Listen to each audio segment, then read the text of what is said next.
Los primeros años del cristianismo serán de un avance inusitado. Nacido en Palestina, de la predicación de un judío, cuyos primeros discípulos fueron también judíos, que a su vez se dirigieron a otros contemporáneos de igual procedencia, el cristianismo proviene en línea directa del judaísmo, pero trasciende rápidamente el ámbito israelita en que se mantuvo al principio. Después de la primera generación, el mensaje cristiano es predicado a los gentiles, y estos lo acogen de entrada, con mayor entusiasmo que Israel. Bien pronto, y demás, es más, son los paganos quienes lo adoptan. En un mundo grecorromano es donde la nueva religión avanza y se concreta realmente. La iglesia naciente, a este doble aporte corresponde una dualidad de tendencias que a veces llega hasta el conflicto abierto. El cristianismo es, sin duda, mucho más que la simple suma o la mezcla de influencias y de elementos judíos y griegos. Es una creación original. Tradicionalmente la historia de la Iglesia se la resume en 6 períodos. En el caso que nos ocupa en esta materia, vamos a tratar el período 3, la Iglesia Imperial, entre el año 313, que marca el edicto de Constantino y la incorporación de la Iglesia al Estado romano, hasta el año 476, que es la caída del Imperio Romano de Occidente, y luego la Iglesia medieval, que va a tratar desde esa fecha hasta 1453, que es la caída del Imperio Romano de Oriente.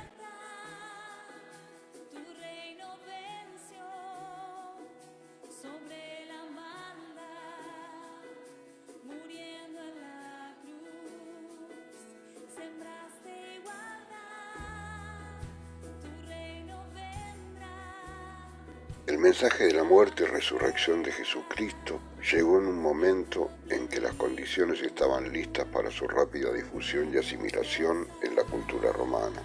Con las conquistas de Alejandro Magno, el griego se había convertido en el idioma unificador del Mediterráneo. Por tanto, no existían las barreras idiomáticas, y el mensaje de Cristo avanzaba rápidamente de boca en boca a través de la literatura escrita también. No solo eso, los judíos se encontraban esparcidos por todo el imperio. Encontramos que Pablo iba directo a las sinagogas de cada ciudad que visitaba para proclamar el mensaje de Cristo resucitado.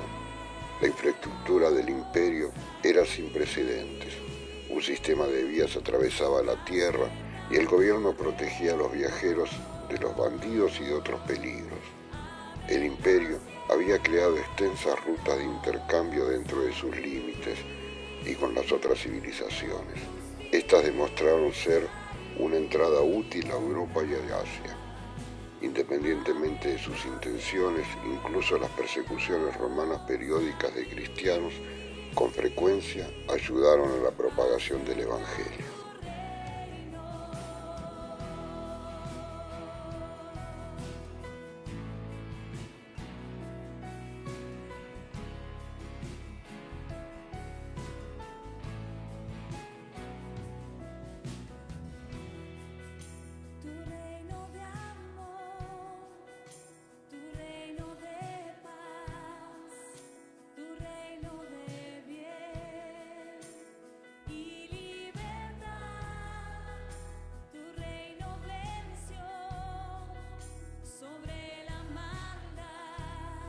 En este movimiento de intercambios, el papel de Roma es, ante todo, receptivo. Las debilidades de su religión tradicional son todavía más visibles cuando está en contacto con otros cultos.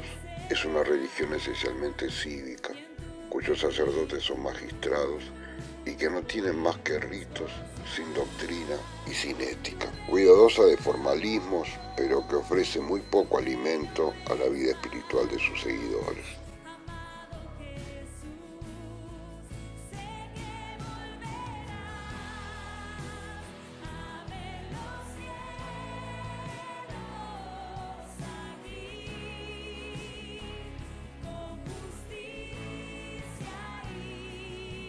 En la cabeza del grupo está el equipo apostólico, y más especialmente un triunvirato compuesto por Pedro, Juan y Santiago, el hermano del Señor, a quien Pablo llama las columnas, También los hechos atribuyen a estos tres hombres un lugar particularmente importante. Pedro y Juan forman parte de los que comúnmente llamamos, imitando a los evangelios, los apóstoles.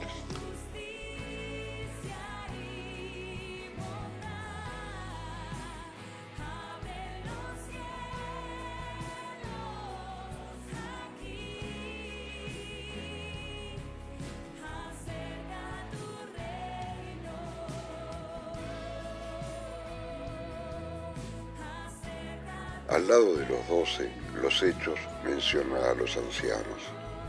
En aquella época existía el nombre y la función en la organización de las sinagogas, de la cual lo tomó sin duda el cristianismo naciente. El mismo origen tiene el término de apóstol.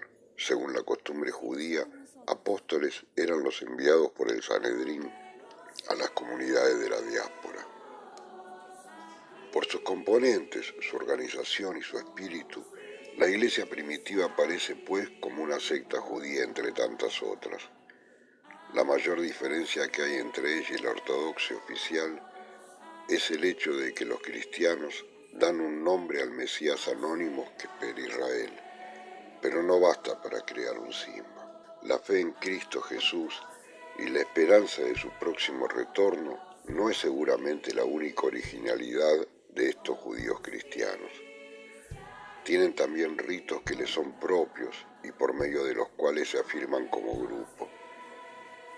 Uno preliminar de la admisión, el bautismo, y a veces la oración colectiva y la comida fraternal, el rito eucarístico de la partición del pan. En la costumbre cristiana, uno y otro adquiere un significado particular, que se definirá poco a poco, pero ambos preexisten entre los oficios judíos. Desde el punto de vista judío, la organización cristiana no parece anormal si tenemos en cuenta la flexibilidad y la complejidad que tenía el judaísmo en aquellos tiempos.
Pronto el cristianismo tuvo sus primeros conflictos con el Estado.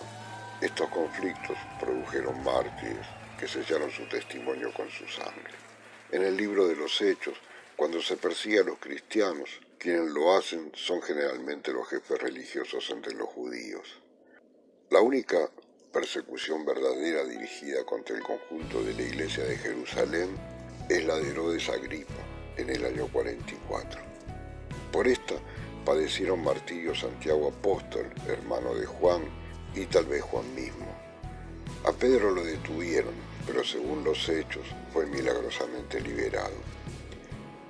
Esta vez la persecución fue contra los jefes. ¿Por qué tuvo lugar esta súbita tempestad? Suponemos que la persecución fue consecuencia de negarse a imponer a los paganos convertidos la carga de las observancias judías, teniendo en cuenta que Herodes era el rey de los judíos, pero además defensor de las tradiciones, aunque esta afirmación tampoco es segura.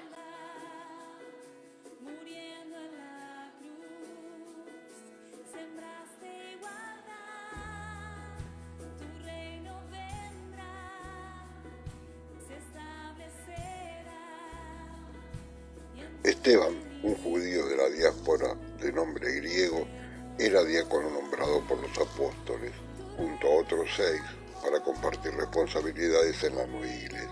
De una manera o de otra, la intervención del grupo de los griegos dan a la actividad del cristianismo naciente una nueva dirección. Esteban figura como jefe. Su predicación en Jerusalén le ocasiona conflicto con ciertos judíos, también procedentes de la diáspora. Por esas razones, llevado ante el Sanedrín, y testigos falsos, según los hechos, lo acusan de blasfemar contra el santo lugar y contra la ley. Decir que Jesús destruirá este lugar y cambiará las costumbres que Moisés nos ha transmitido.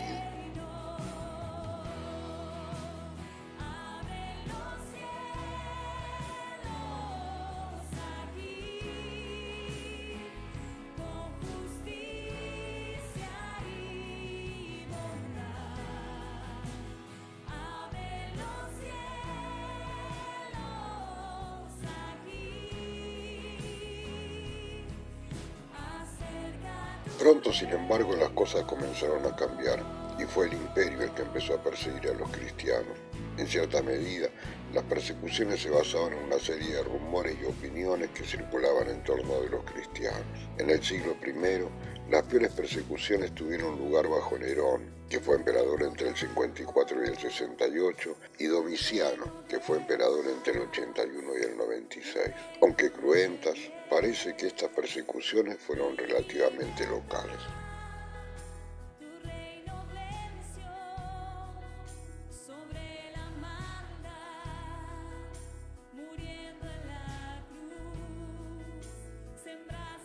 En el siglo II, la persecución se fue haciendo más general, aunque en términos generales se siguió la política de Trajano, entre el 98 y el 117, de castigar a los cristianos si alguien los delataba, pero no emplear los recursos del Estado para buscarlos. Por ello, la persecución fue esporádica y dependía mucho de las circunstancias locales.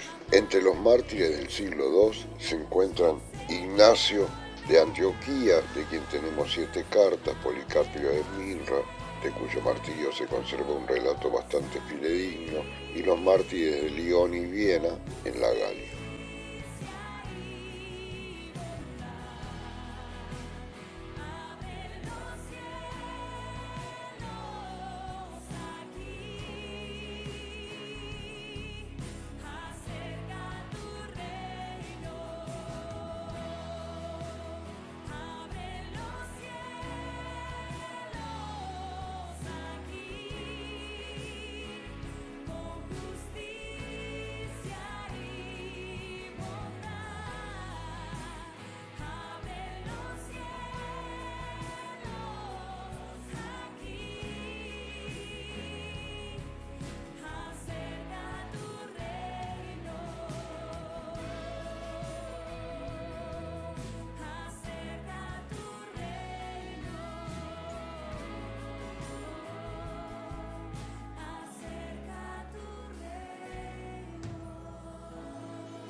En el siglo III, aunque con largos intervalos de relativa tranquilidad, la persecución fue arreciando.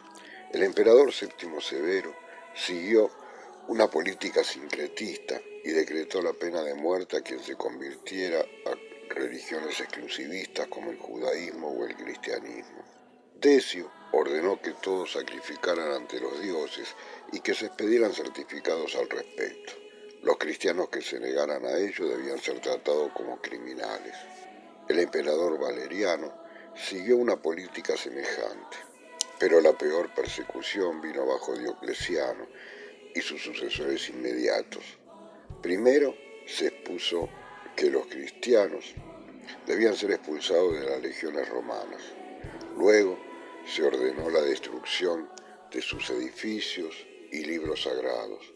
Por último, la persecución se hizo general y se comenzó a practicar contra los cristianos todas clases de torturas y suplicios. A la muerte de Diocleciano, algunos de sus sucesores continuaron la misma política, hasta que 2 de ellos, Constantino y Licinio, le pusieron fin a la persecución mediante el llamado Edicto de Milán del año 313.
Las persecuciones sirvieron para consolidar la nueva fe en dos sentidos paralelos. Uno, el organizativo, que permitió asegurar prolijidad a la nueva iglesia que se expandía constantemente, con cada vez más creyentes y en espacios cada vez más amplios. Y por otro carril, el de consolidar un canon doctrinal único y respetado por toda la comunidad. De esta forma, pudo superar las diferentes vertientes nacidas al amparo del rápido crecimiento y de las diferentes culturas que abarcaba.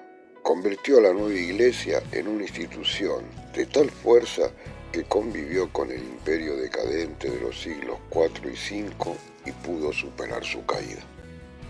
Jesús de Nazaret anunció que el reino de Dios se había acercado. Ese anuncio fue materializado en la experiencia de los primeros cristianos, que reconocían a Jesús como el Mesías de ese nuevo reino de justicia y paz. No había nada de abstracto en ese reconocimiento, sino que implicaba una nueva forma de vivir y relacionarse con los demás.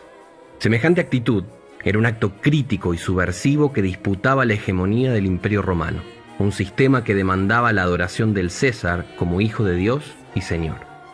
Hay una palabra que describe al cristianismo primitivo en su contexto: alternativo.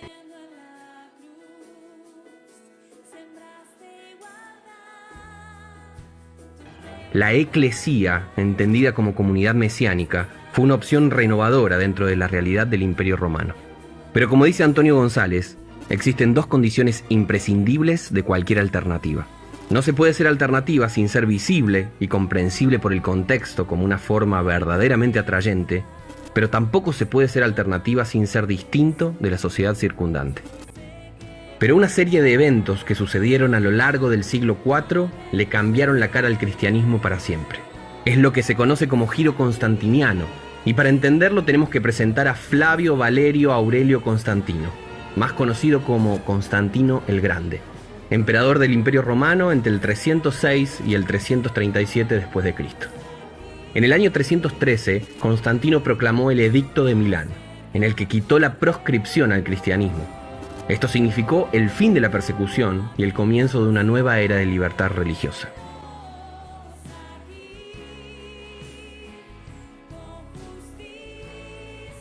La Iglesia, que antes había subvertido la hegemonía imperial, se convirtió en la nueva hegemonía. Se suele denominar constantinismo a esta alianza carnal entre la Iglesia y el Estado. Es un término que describe a una religión que adquiere un carácter oficial en un gobierno. En los tiempos de Constantino, y después de siglos de persecución, los cristianos se sintieron enormemente aliviados por la llegada de una nueva era. No solo se habían terminado las torturas y martirios, sino que de pronto el imperio mismo se había vuelto el brazo poderoso que llevaba adelante la misión de la Iglesia. Pero esa alianza costó cara. La alternativa cristiana, tan creativa en tiempos de persecución, entró en crisis cuando se vio rodeada de los privilegios y las responsabilidades que implicaba ser la religión del Estado. Con la alianza del cristianismo con el imperio sucedieron al menos 3 cambios fundamentales. El primero tiene que ver con el aspecto individual de la Iglesia. El constantinismo significó que ser cristiano ya no era una condición excepcional, que los creyentes recibían por gracia y aceptaban libremente.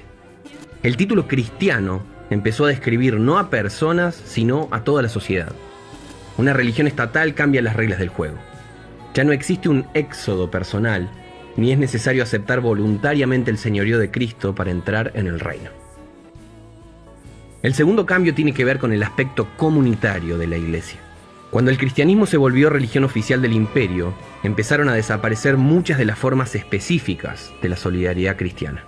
Cuando todo el mundo es cristiano por nacimiento o por obligación, ya no hay espacio para que la comunidad cristiana sea una sociedad alternativa.